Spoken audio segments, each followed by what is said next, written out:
אז אנחנו מקליטים היום כשאנחנו בימים של מלחמה. מלחמה נוראה, שנראית כמו מלחמת דת או מלחמה בין שני עמים.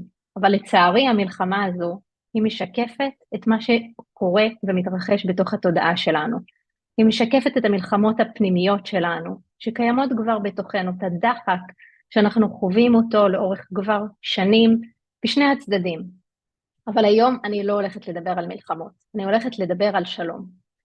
אני הולכת לדבר על שלום פנימי שמביא שלום חיצוני מחוצה לנו. וכאן מגיע המסר שלי. אני אישה ערבייה, ישראלית, מוסלמית. בתשע שנים האחרונות אני מקיימת זוגיות אוהבת וחיה בשלום עם גבר יהודי. איך יכול להיות שהצלחנו במשך 9 שנים לתחזק את הזוגיות הזו, כשכל אחד מאיתנו מגיע מעולם אחר, מעולם מקביל, מתרבות שונה, שפת אם אחרת, ועל פניו שום דבר לא נראה כמתחבר. אני אהיה כנה שבתחילת הזוגיות שלנו היה לנו הרבה מאוד פערים, אבל תמיד האהבה ניצחה את הכל.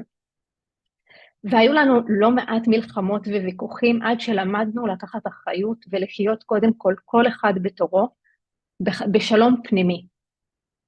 כל אחד מאיתנו יום אחד החליט לקחת את האחריות הזו ולחיות בשלום פנימה ולפתח את השריר הזה, ללמוד לתקשר אחרת ולהיות באמפתיה אחד כלפי השני, ובעיקר כלפי הפערים שכל אחד מאיתנו מגיע איתם מתוך התרבות שלו, מתוך התת מודע שלו, מתוך הניסיון שלו, וכל מה שמאוחסן לו במוח שלו.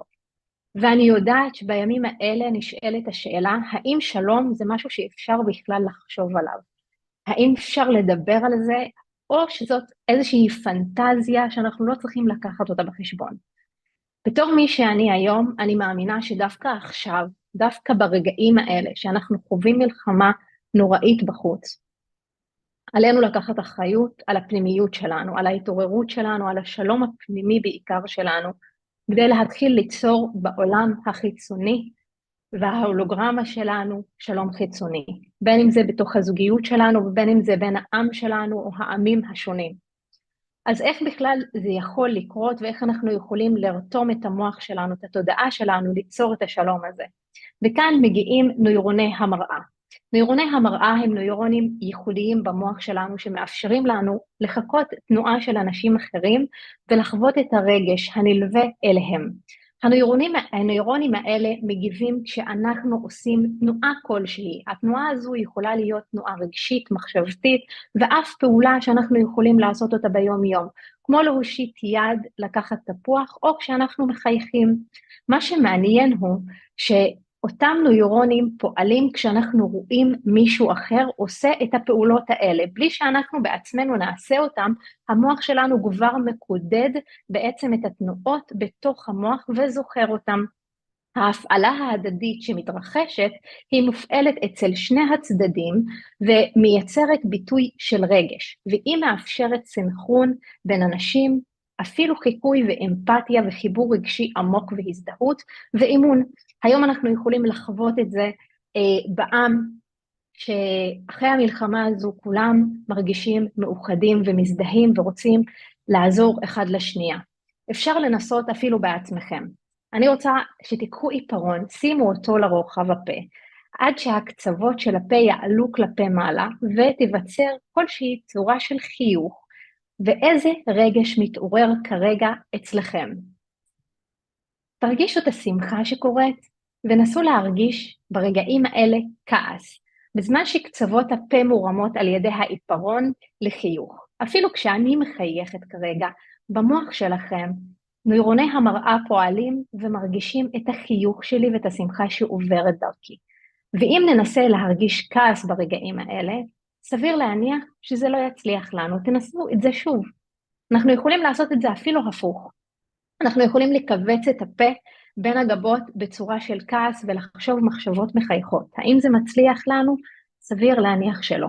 אבל הבנו את הנקודה, נכון? עכשיו אפשר לחזור למסר שלי. אם אני רוצה לייצר אחדות בין בני עמי, בני עמים, או אפילו בתוך הזוגיות שלי, אני רוצה להתחיל מתוך התודעה שלי, להפעיל את נוירוני המראה, כדי לייצר שלום פנימי בתוכי. ובאמצעות הפעולות שלי, באמצעות התנועות המחשבתיות שלי, התודעתיות שלי, הרגשות שלי, להקרין החוצה את כל ההוויה של השלום שאני רוצה להוות בעולם הזה. בעצם על ידי החיבור הרגשי הזה, אנחנו יכולים לייצר מערכות יחסים שיש בהם שלום ואימון.